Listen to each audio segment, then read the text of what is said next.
afternoon. Here is the news. Afternoon. First, the highlights. Governor Sanwo-Olu hosts winner of 20th edition of Spelling Bee competition. Ministerial nominees submit document as Senate holds screening today. And foreign, North Korea deploys about 10,000 soldiers to fight against Ukraine. And in sports, Spanish midfielder Rodri wins 2024 Ballon d'Or award. And now the details. I am Mike James. Governor Babajide Sanwo-Olu, alongside his wife Ibijoke Sanwo-Olu, and top government officials have hosted the winner of the 20th edition of the Spelling Bee competition, Abdulaziz Abdulrahman, who emerged as the one-day governor of Lagos State. During the visit, Governor Sanwo-Olu, who was represented by the Deputy Governor of Lagos State, Obafemi Hamzat, congratulated the students for their remarkable achievement, noting that the Spelling Bee competition has continually fostered confidence and vocabulary development among participants.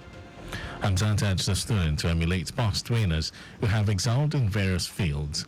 Lagos State Head of Service Olabode Aguru commended government investment in education as a means of securing the future of Lagos State.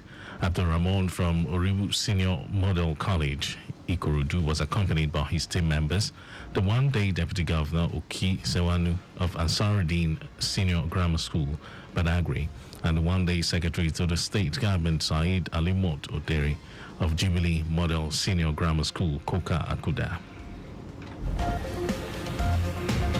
Lagos State Government is set to conduct the resit of the Basic Education Certificate Examination BECE on Wednesday, 6th of November.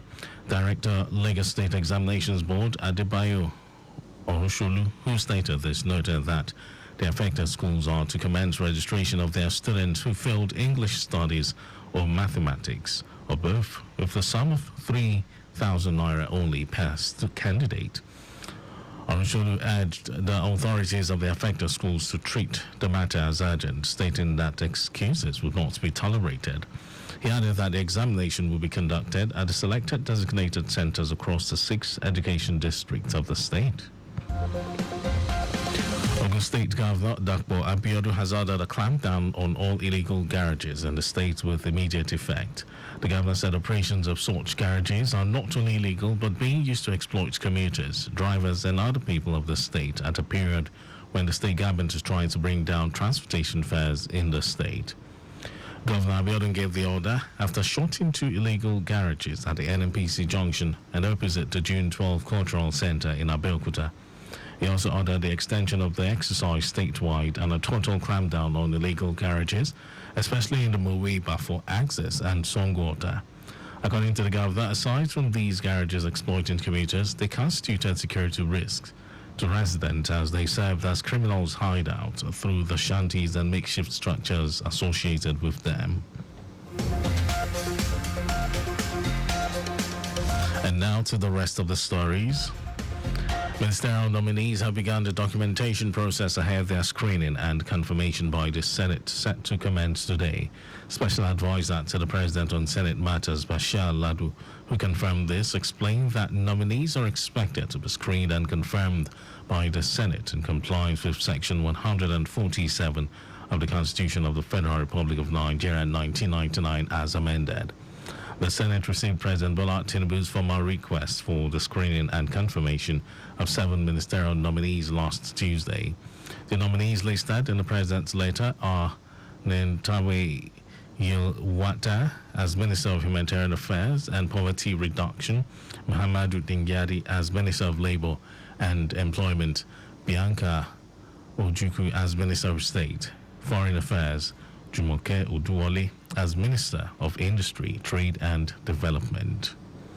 Others are Idi Mukhtar Meha as Minister of Livestock Development, Yusuf Atta as Minister of State, Housing, and Suwaiba Hamad as Minister of State Education. Governors of the 19 northern states have called for the diversification of energy following persistent blackouts in 17 states of the region. Chairman of the Northern State Governors Forum, Muhammadu Yahaya of Gombe State, convened a joint meeting involving the 18 other governors from the region and traditional rulers in Kaduna State. Yahya, in a communique, called on the federal government to address the current electricity power blackout in northern state, as well as invest in additional transmission lines and diversified energy supply to ensure improved electricity supply. Today is International Day of Care and Support. Care work consists of two overlapping activities: direct, personal, and relational care activities, such as feeding a baby or nursing an ill partner, and indirect care activities such as cooking and cleaning. Today draws attention to the fact that care work across the world remains characterized by a void of benefits and protections, low wages or non-compensation, and exposure to physical, mental, and, in some cases, sexual harm. This year, the International Labour Organization, ILO, will mark the day by spotlighting the resolution containing decent work and the care economy, adopted by the ILO International Labour Conference in June 2024. It also stressed the need to recognize and value paid care work and care workers as essential workers, and the need to adopt measures that combat general stereotypes related to care and support. And in some foreign news, an estimated 10,000 North Korean soldiers have been sent to Russia to train and fight against Ukraine in coming weeks. Pentagon spokesperson Sabrina Singh stated that the increase in number of soldiers deployed by North Korea raises fears that the war in Ukraine could widen. Singh said some of those soldiers have already moved closer to Ukraine. Meanwhile, South Korea's President Yoon Suk-yeol said the North Korean military deployment threatened both his country's national security and the international community, denouncing what he described as illegal military cooperation between Russia and North Korea. And in sports news, Spanish midfielder Rodrigo Casante, also known as Rodri, has claimed the prestigious 2024 Ballon d'Or, finishing ahead Real Madrid stars in a historic triumph that marks the pinnacle of his inspiring journey. After receiving his award, the Manchester City players reflected on the uncertain path that led him to football's highest individual honor. In an acceptance speech at the ceremony in Paris, Rodri revealed a pivotal moment from his early career. According to him, his persistence has now been rewarded with football's highest individual award. The full list of nominees includes 29 of football's most outstanding performers, underscoring the competitive nature of this year's award. And that was our news at 12. But just before we go, drive slowly, use your windshield wipers, and turn on your headlights when driving in the rain. You can follow us and like all our various social media platforms: X, Traffic Radio 961, Facebook, Lagos Traffic Radio 96.1 FM, Instagram, Lagos Traffic Radio 961. Subscribe and watch our news and programs. It's live on YouTube, Traffic Radio 961. You can also visit our website, www.trafficradio961.ng.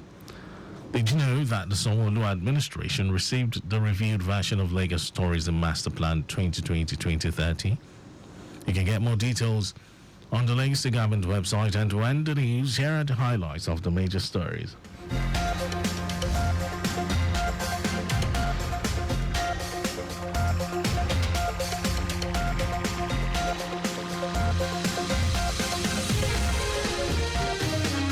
Governor Babajide Sanwo-Olu, alongside his wife Ibijoke Sanwo-Olu, and top cabinet officials, have hosted the overall winner of the 20th edition of the Spelling Bee competition, Abdulaziz Abdulrahman, who emerged as the one-day governor of Lagos State.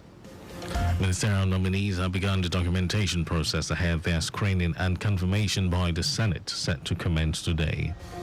We also told you that an estimated 10,000 North Korean soldiers have been sent to Russia to train and fight against Ukraine in coming weeks. And in sports, Spanish midfielder Rodrigo Casante, also known as Rodri, has claimed the prestigious 2024 Ballon d'Or, finishing ahead Real Madrid stars Vinicius Jr. and Jude Bellingham in a historic triumph that marks the pinnacle of his inspiring journey. And for contact with the newsroom, send a message to info@trafficradio961.ng. That is the news broadcast that was compiled by Sadiq Yusuf. Thank you for listening. My name is Mike James. Good afternoon.